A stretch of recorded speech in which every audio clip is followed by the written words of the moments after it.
Bonjour tous, je suis Martin Poirot. Vous êtes bien dans Émerdre et nous sommes aujourd'hui à Rennes, plus précisément à l'Opéra, pour rencontrer Cécile Roussat et Vincent Dumestre pour leur spectacle Le Carnaval baroque. Cécile Roussat, Vincent Dumestre, bonjour. Merci de me recevoir ici à l'Opéra de Rennes pour le Carnaval baroque.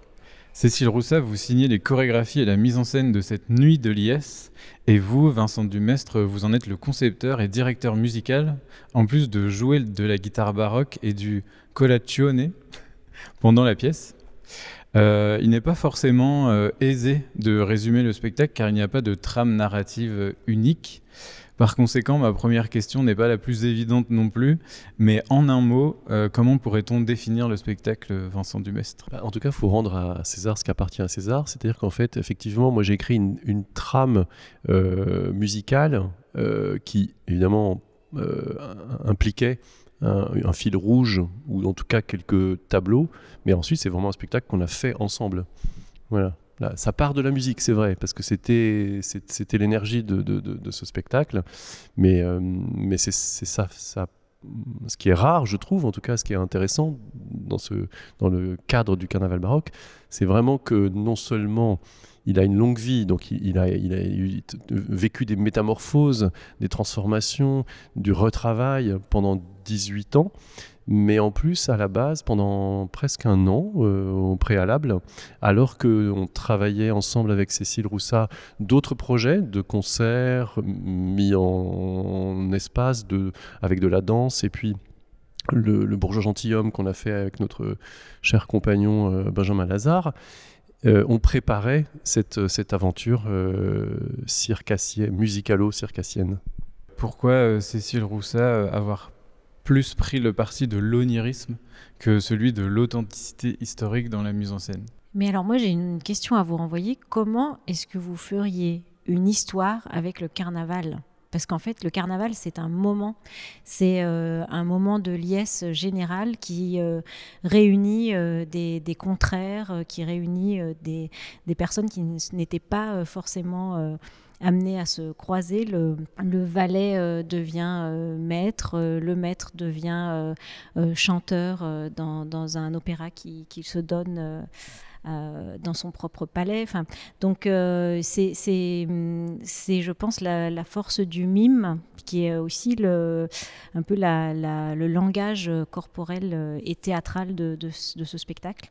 La force du mime qui nous permet par l'ellipse, par la poésie, par un aspect aussi complètement intemporel, de nous plonger dans un univers et qui est certes nourri de récits de voyage, de Français qui à l'époque voyageaient beaucoup et peuvent nous raconter ce qu'étaient ces moments de liesse, et aussi de grande cruauté aussi, parce qu'il y avait des courses de nains, des moments de lynchage public qu'on retrace avec beaucoup plus d'onirisme, mais aussi les gravures qui nous montrent des places complètement pleines de tréteaux, de montreurs de serpents, d'animaux exotiques. Voilà.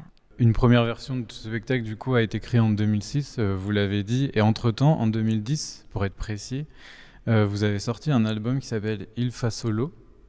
Est-ce qu'il a eu une influence sur cette nouvelle création là, de 2023 ? Non, Il fa solo, c'était justement avant le carnaval baroque. Ça a été en fait un peu l'origine, puisque donc, s'il faut faire un petit retour historique sur la chose, c'est que Francesco Manelli était un compositeur d'opéra, et avec sa troupe, ils sont arrivés à Venise. Et Venise n'avait des théâtres que pour le théâtre. C'était un théâtre avec du théâtre. Et c'est la première troupe avec Benedetto Ferrari, qui était son collègue, avec lequel ils ont créé l'opéra vénitien. Ils ont composé 26 opéras, ils ont tous disparu. Et puis Cavalli est arrivé après, et lui, on a gardé ses œuvres, un peu par hasard. Voilà.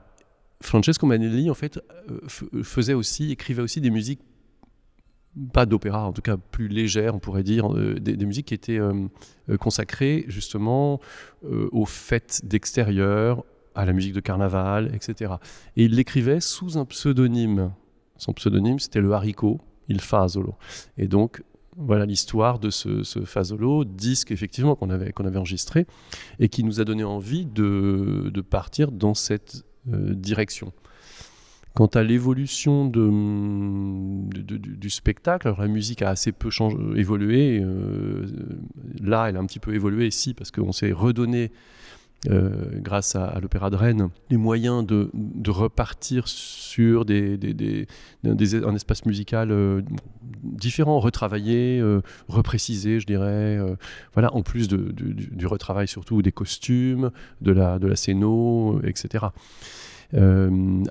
Après, ce que je trouve vraiment passionnant, encore une fois, c'est qu'on a avec Cécile, le même plaisir de remettre comme des artisans notre ouvrage sur le métier. Et je dis ça parce qu'en fait, il y a beaucoup d'artistes et que j'apprécie énormément et que je respecte, mais qui ont un plaisir de la création et après moins de plaisir quelque part. Enfin, je connais beaucoup de collègues qui adorent créer un spectacle, mais après, ils pensent plutôt à créer un autre spectacle. Voilà. Et nous, c'est vrai que je crois avec Cécile qu'on partage cette joie de voir évoluer, de voir vivre les choses concrètes, surtout de les transformer avec la lenteur qui est inhérente à ce travail d'évolution, sans peur de se dire, ben voilà, c'est pas pour cette fois qu'on va transformer ça viendra après. Et pour terminer, moi j'aime beaucoup le travail de Strehler, du Piccolo Teatro di Milano et de ces acteurs qui sont des gens qui toute leur vie ont fait un personnage et qui ont interprété un personnage, mais quelle puissance dans ce personnage. Donc c'est un petit peu ça qu'on cherche, même si nos équipes évoluent, même si là, par exemple, c'est un nouveau cast vocal, même si les castes des acrobates, il y a eu des générations de musiciens aussi, mais voilà, c'est un spectacle qui gagne sur des années, qui se bonifie depuis des années. Et du coup, Cécile Rousset, quelles sont les évolutions dans la mise en scène avec les acrobates, les chorégraphies ? Alors, effectivement, je rejoins vraiment Vincent sur l'histoire originale de ce spectacle, parce que en parlant comme ça des personnages de comédiens qui ont été portés par des comédiens célèbres et qui ont créé aussi ces personnages, moi ça m'émeut un petit peu, parce que c'est vrai qu'il s'est un petit peu créé ça avec ce spectacle. Enfin, je pense à Julien et Stefano qui sont les Zani du spectacle et qui créent un peu un fil rouge dans le spectacle, et c'est drôle parce qu'on se connaît tous les trois du coup depuis 24 ans, et c'est vrai que je pense que ce spectacle leur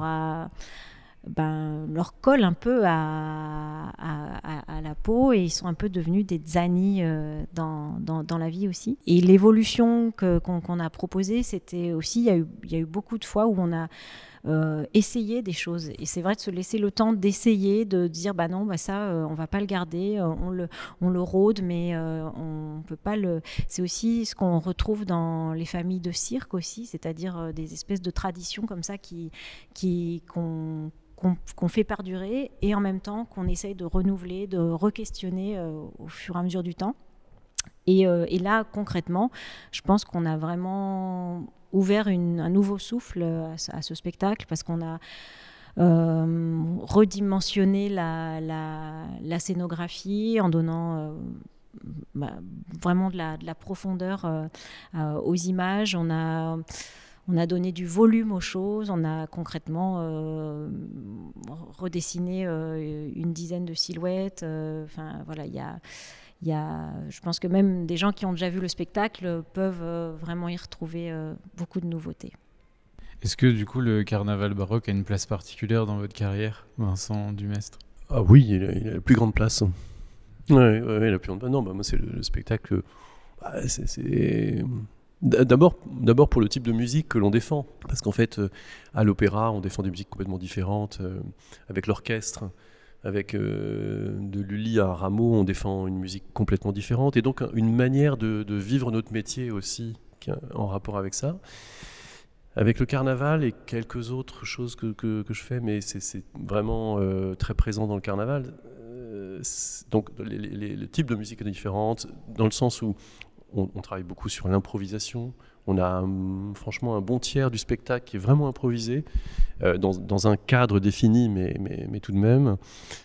C'est un type de pièce populaire, avec beaucoup de choses populaires, avec l'utilisation des percussions, par exemple. Donc c'est des choses qui sont un peu en dehors de nos habitudes de musiciens classiques. Mais surtout, c'est l'histoire qui nous a liés, et le fait comme une famille, si vous voulez, qui travaille ensemble pendant longtemps. Alors il y a des hauts et des bas, il y a des moments difficiles, il y a des tensions parce qu'on n'est pas forcément d'accord sur tout, etc. Mais ce qui est agréable, ce qui est fort en tout cas, c'est qu'on dépasse ces tensions, parce qu'en fait on sait que c'est un spectacle qui vit longtemps et qui vivra encore longtemps. Et du coup, s'il y a des tensions, on attend, et puis à un moment donné, on trouve ensemble la manière de dire ce qu'on a envie de dire et qui convient à tout le monde. On l'a encore eu hier sur des détails, et c'est formidable parce que finalement c'est comme ça qu'on fait des beaux spectacles.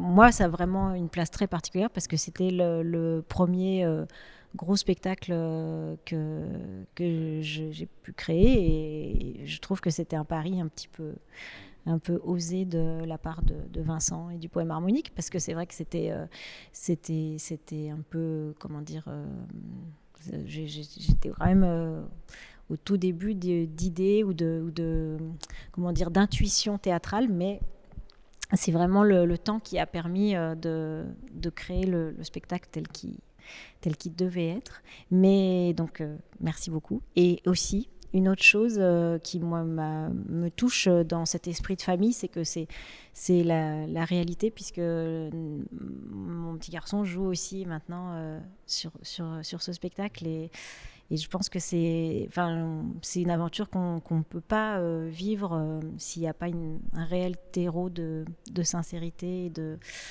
et de vrai dans la troupe. J'imagine que l'improvisation vient avec la sincérité, ou même inversement.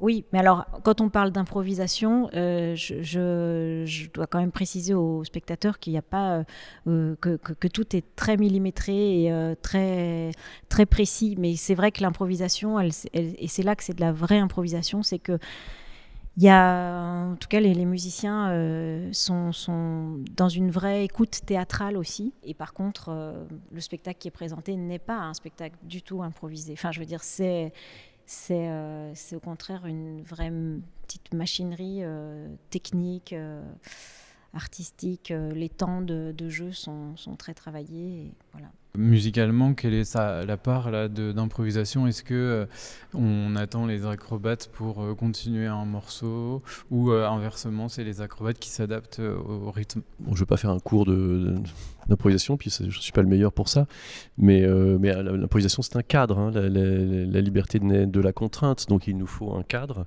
C'est un cadre temporel et un cadre structurel. Voilà. Temporel, c'est-à-dire qu'il faut définir des temps à partir du moment où l'image évolue, l'image scénique évolue. À partir de ces évolutions, on a un cadre temporel, on définit ensuite un cadre structurel à l'intérieur. Ça peut être donc une basse obstinée, il faut savoir combien de temps elle dure. Tout ça, c'est une manière de structurer finalement la partition du spectacle.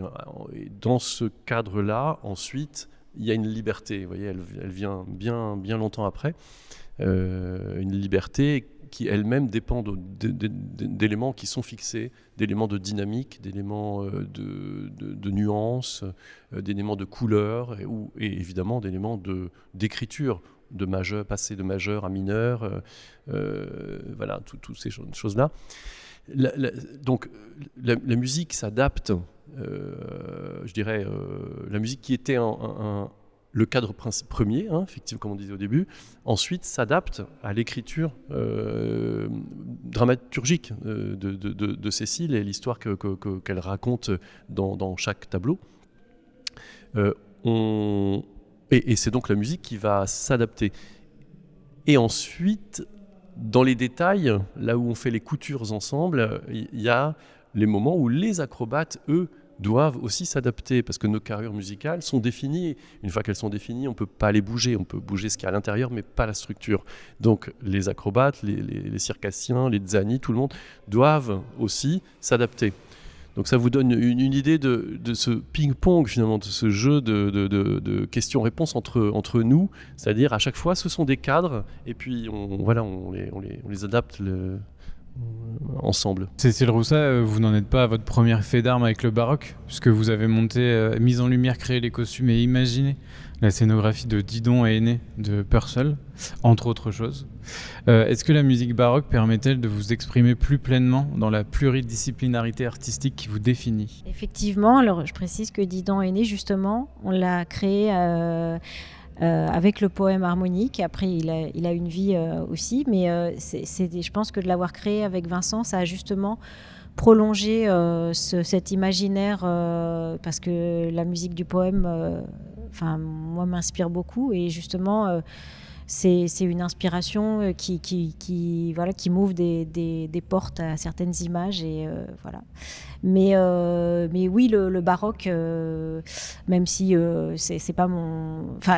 je dirais que c'est mon langage premier, parce que j'ai découvert cet univers enfant. Je suis très sensible à cet univers, à l'art pictural de cette époque, et voilà. Mais après, justement, ça m'a ouvert la porte à la pluridisciplinarité, et puis à l'univers du cirque, en fait, puisque je pense que c'est dans la famille circassienne qu'on retrouve cette absence de frontières qui était, je pense, caractéristique de cette époque, où finalement il n'y avait pas vraiment de danseurs professionnels, c'est venu beaucoup plus tard.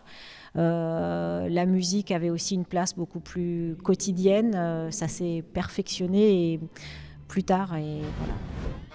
Merci de nous avoir suivis, et retrouvez-nous sur nos réseaux sociaux pour suivre nos actualités.